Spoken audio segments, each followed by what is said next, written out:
How are you doing? I'm blown away. What are you blown away by? I mean, that's offensive. It is a little offensive. I think we're going to start the day agreeing. Is that possible? It's offensive that people would use Christianity for political leverage with an argument that is so baseless that I gotta say, my breath is taken away. For so many reasons. I mean, do we want to start with the most obvious one? Yes. About who else is not going to be home on Christmas Day? I can think of thousands of Americans who will not be home with their children. In Afghanistan. That's correct. So are they disrespecting a holiday by continuing to vote to keep them in Afghanistan? And I don't know. There is news on that today that it doesn't look like they're going to have a timeline anytime soon. Of course not. And Mike Barnacle, there are a lot of working class people that I guess the senator doesn't know, the senators don't know, that work late into Christmas Eve, wake up, still a few hours with their children, and then go back to work on Christmas Day. Are their employers disrespecting Christmas? Does Jesus not live in Washington, D.C.? Can they not worship Jesus in Washington, D.C.? You know, I'm sorry. To be sanctimonious and to use that is just it is offensive, and the Republican Party has the upper hand in so many ways. In these areas, they need to just shut their mouth. They're embarrassing themselves. You know, we've been saying the same thing on several occasions with regard to issues like this and rhetoric like this. These are not serious people. They're not serious people. I don't know whether Senator Kyle and Senator Demint either inject themselves with Novocaine in the cheeks or soak their faces in cement. How you can say that without bursting into laughter? It's so absurd. It's so offensive. Well, I don't know how they do it. To be self-righteous, I mean, judge not that ye be not judged. Do we want to go through Bible verses, but questioning Harry Reid's Christianity, suggesting he's blasphemous? I mean, it seems to me, Tina Brown, I don't have a great memory, but I remember we were voting on impeachment like on December 19th or 20th back in 1999. Nobody was throwing baby Jesus under the bus that year. You know, in Britain, there used to be an expression that the satirical magazine Private Eye used to use about this kind of repulsive sanctimony. It would say, pass the sick bag, Alice. Yeah. And it is absolutely right. I mean, pass the sick bag. How do you get that out of your mouth? I just don't know. But it is, what Mike said is absolutely right. It's about the lack of seriousness. And anyone even looking at what's going on would just say, these people are just frivolous. They don't understand. Talk about fiddling while Rome burns. Yeah. You know, Mika, and I mean to the this. START Treaty, which they just need to read, not on the floor. You know, Willie, I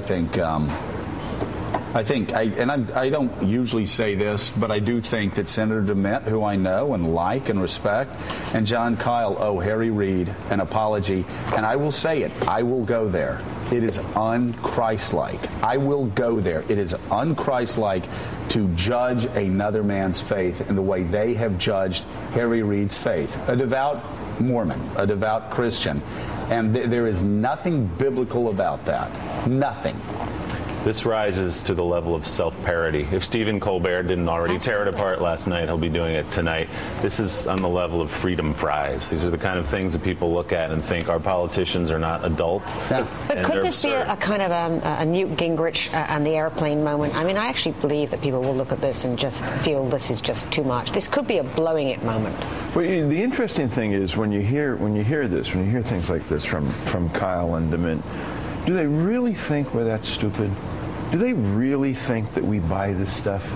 I mean, how insulting to American citizens to think that they think this will score points. People will really react when I say, you know, they're not going to have time to wrap the presents because that's what we're doing here in Washington. And you know, I haven't seen. Touch. Yeah, I've seen John Kyle's remarks. I haven't seen Senator Demint's remarks, and I guess we'll get to them. So I don't want to myself be guilty of judging what Jim said, but I'm going to look at them. But the bottom line is that you were told, and I mean, not to judge others. And they are judging Harry Reid's faith and suggesting that he's being disrespectful of Christianity.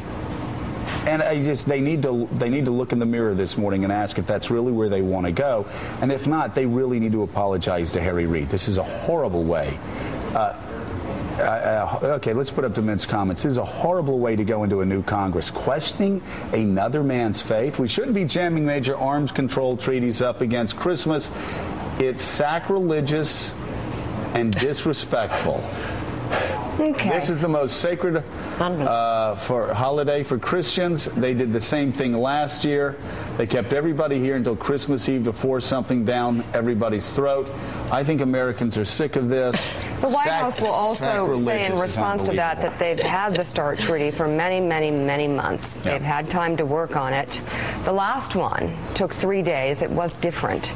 They can get it done. They don't want to. Well, and Senator Demint has said he wanted to read aloud the entire treaty on the floor. So the argument that you don't have enough time to get to it, except you have time to read for 12 that's hours. offensive to me. That's Perhaps you might want to really do offensive, the idea that and for the sake of the country. And you know, Mika, I was talking about this yesterday, that this is one of the ways that we conservatives, the 12 most conservative guys in the House of Representatives on fiscal matters in 1997, got our way on budget cuts. Everybody wanted to leave for Easter holidays. And we refused to let them go. Because if we kept voting down the rule, they needed to pass this bill to keep the House operating, and we refused to do it.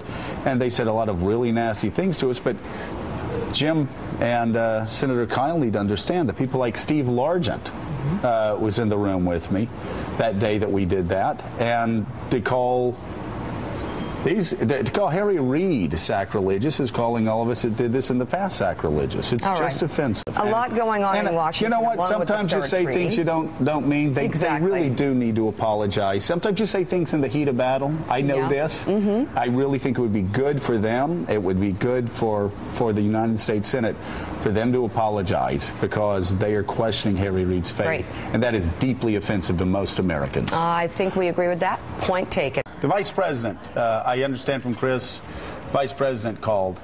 He's in a national security briefing right now, but he watches the show.